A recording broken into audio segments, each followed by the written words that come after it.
Berarti perkembangbiakan pada hewan-hewan yang memerlukan teknologi.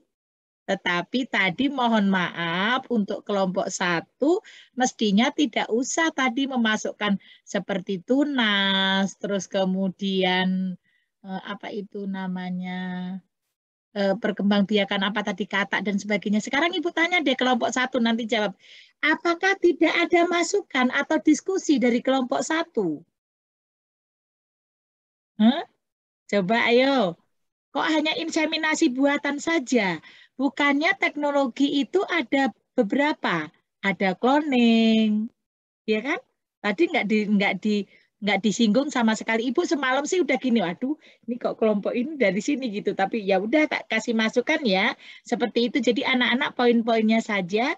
Justru yang penting malah tidak keluar tadi cloning atau hybridisasi pada hewan, ya. Itu aja, nggak apa-apa. Oke, sekarang lanjut pada kelompok kedua.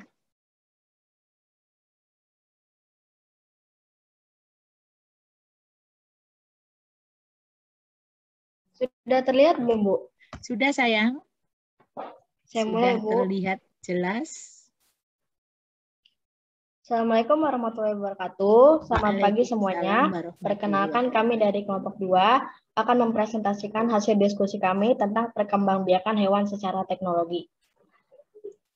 Sebelum itu, perkenalkan anggota kami, Enrico, Vilko, Filzah, Intan, dan saya Kamila yang akan menjelaskan tiap bagian dari hasil diskusi kami. Pertama, kita masuk ke pengertian perkembangbiakan hewan secara teknologi. Istilah perkembangbiakan pada hewan sering disebut dengan teknologi reproduksi. Jadi, teknologi reproduksi itu adalah suatu usaha manusia untuk mengembangbiakan hewan maupun tumbuhan dengan menggunakan beberapa cara yang dapat mengatasi suatu masalah dalam proses perkembangbiakan. Teknologi reproduksi pada hewan terbagi menjadi 3, yaitu cloning, inseminasi buatan, dan fertilisasi in vitro. Selanjutnya Enrico, silakan baca.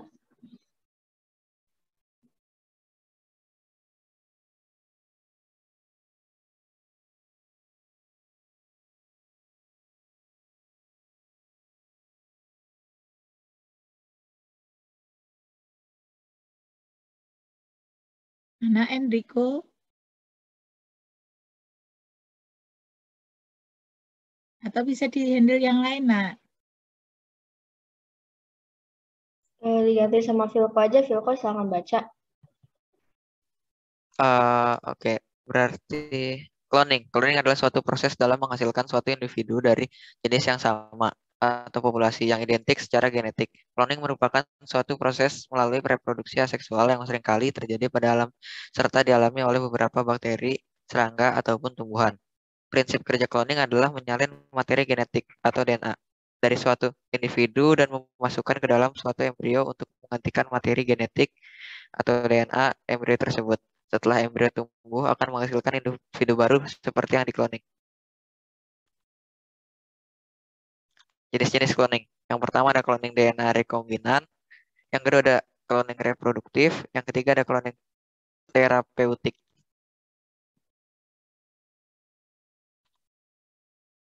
Cloning DNA rekombinan.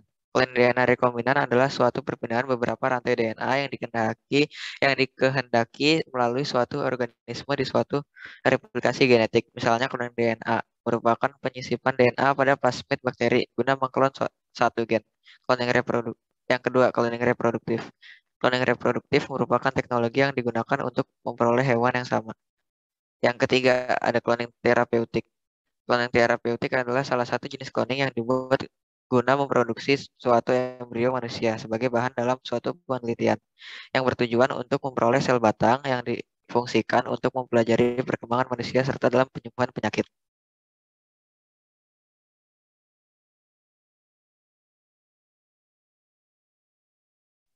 Uh, yang selanjutnya tujuan cloning.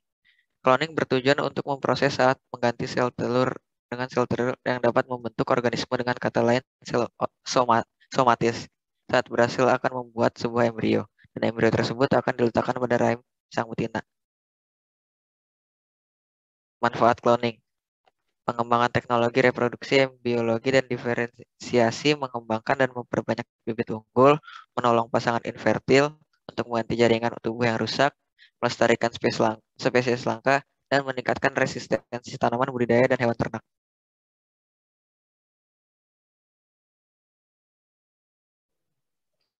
Yang kedua, ada inseminasi buatan. Inseminasi buatan yang disingkat IB atau juga disebut kawin suntik adalah proses memasukkan cairan sperma sapi jantan unggul ke dalam saluran reproduksi sapi betina menggunakan alat seperti suntikan yang disebut dengan insemination gun. Tujuan dari IB ini adalah meningkatkan angka kelahiran dengan cepat dan teratur untuk mengurangi biaya, memperbaiki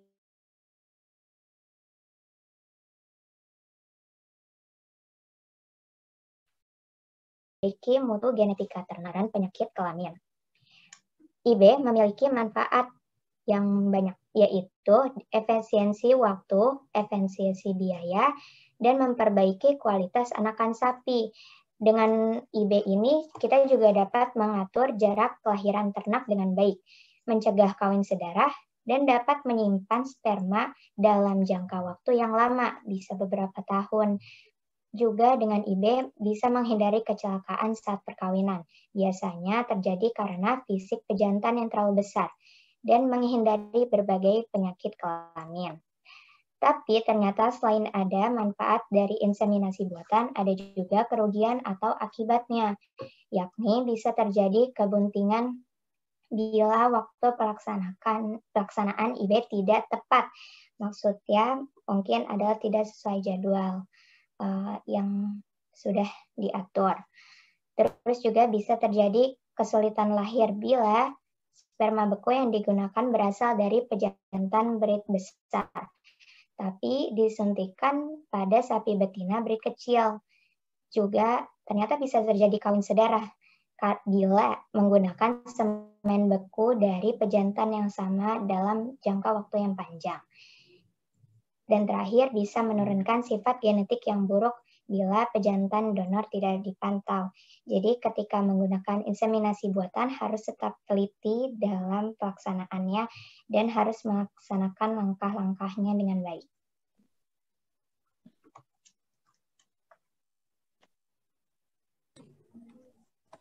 Langkah-langkah kawin suntik. 1. Hewan yang akan diinseminasi. 2.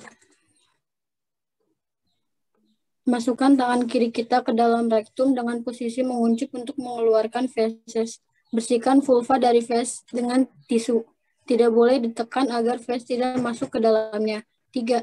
Masukkan gun dengan sudut 30 derajat ke atas untuk menghindari masuk ke saluran uretra yang terbuka dan juga karena kantung kemih terletak di lantai vagina.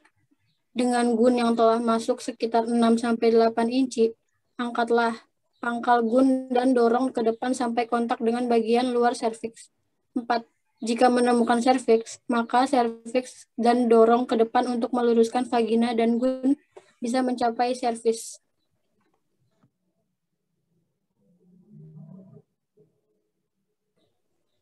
Tiga, fertilisasi in vitro. Teknologi reproduksi yang telah banyak dilakukan di Pusat Penelitian Bioteknologi LIPI adalah fertilisasi in vitro. Teknologi ini juga menyediakan embrio untuk mendukung teknologi manipulasi embrio lain. Fertilisasi in vitro merupakan teknologi reproduksi di mana sel telur belum matang, diambil dari ternak hidup atau ovarium berasal dari ternak betina yang baru dipotong. Oosit tersebut kemudian dimatangkan dan dibuahi di laboratorium. Kemudian dikultur sampai pada tahap tertentu dan selanjutnya ditransfer ke ternak resiplen atau dibekukan untuk ditransfer. Kemudian teknologi reproduksi ini bermula dan keberhasilan pembuahan secara in vitro pada hewan laboratorium seperti mencit, tikus, dan kelinci. Keberhasilan berikutnya dilaporkan terjadi pada ternak sapi, yaitu dibuktikan dengan lahirnya anak sapi pertama hasil in vitro pada tahun 1981. Setelah keberhasilan tersebut, disusul keberhasilan pembuahan secara in vitro pada babi domba, dan kambing. Pelaksanaan program fertilisasi in vitro meliputi kegiatan koleksi dan maturasi oosit dari sapi betina, persiapan dan kapasitasi spermatozoa dari sapi jantan, fertilisasi in vitro, dilanjutkan kultur embrio dan pembekuan embrio atau transplantasi langsung ke sapi resipien. Perkembangan awal embrio dapat diamati selama tahap kultur embrio di dalam medium kultur yang sesuai, sehingga medium kultur yang sesuai dapat mendukung perkembangan yang baik dari embrio. Berdasarkan latar belakang tersebut, pada pelaksanaan kerja praktek ini, dilakukan penelitian mengenai perkembangan awal embrio sapi secara in vitro dengan menggunakan medium SOVAA, sehingga dalam penelitian ini akan dibahas mengenai prosedur dan hasil embrio in vitro dalam medium tersebut. Sebelum memasuki penelitian IVF pada hewan ternak sapi ini, dilakukan percobaan IVF pada hewan laboratorium mencit atau mus musculus. Menurut Herdis, embrio yang dihasilkan dari teknologi fertilisasi in vitro dapat ditransfer ke ternak resipien untuk membantu percepatan peningkatan populasi ternak. Maaf, ini kepencet.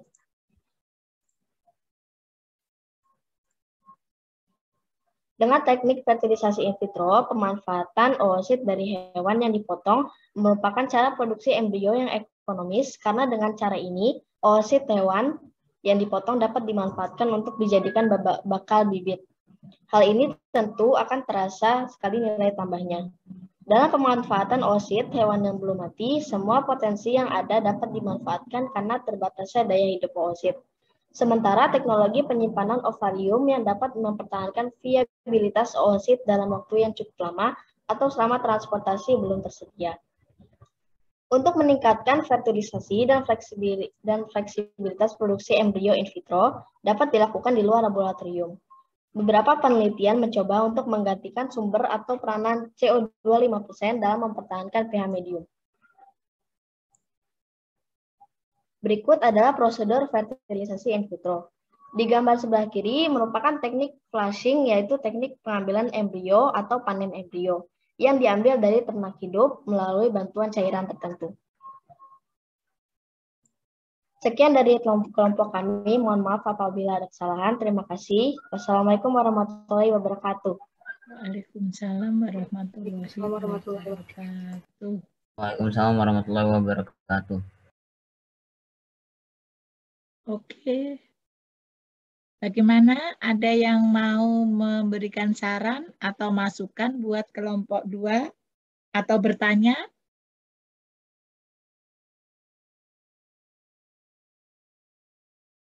Tidak ada? Ya, oke. Aku tadi mau tanya sedikit aja, Nak, buat kelompok 2. Tadi untuk yang terakhir sebelum penutupan tadi, Nak, untuk yang itu embrio yang mati atau embrio yang belum mati? Tadi Mbak siapa yang membacakan terakhir tadi? Saya Bu Kamila. Mbak Kamila, ya. Di situ kan tertulis embrio yang mati gitu, tapi tadi embrio yang belum mati gitu. Yang dia yang alinea kedua, yang terakhir alinea kedua. Yang betul dia belum mati apa yang sudah mati? Kalau yang di alinea kedua itu belum mati, tapi yang digambarnya itu dari oosit hewan yang masih hidup.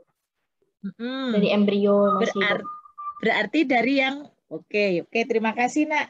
Aplaus buat kelompok 2. Terima kasih untuk kelompok 2. Lanjut, sebentar. Ini tinggal 8 menit, nanti kita masuk lagi ya, Nak. Oke, sekarang kelompok 3. Ayo. Kelompok 3.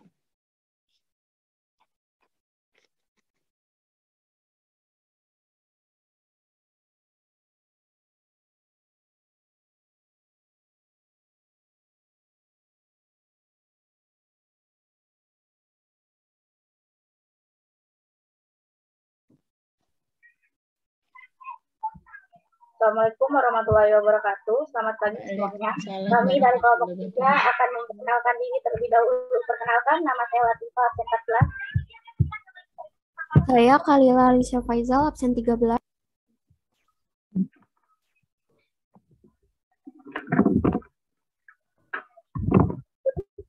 Saya Muhammad Muhammad Gibran Aliksan, absen 17. Saya Muhammad Fatul Ramadan, absen 18. Saya Marisa Sarisa, absen 15. Saya Michelle Marsala, absen 16.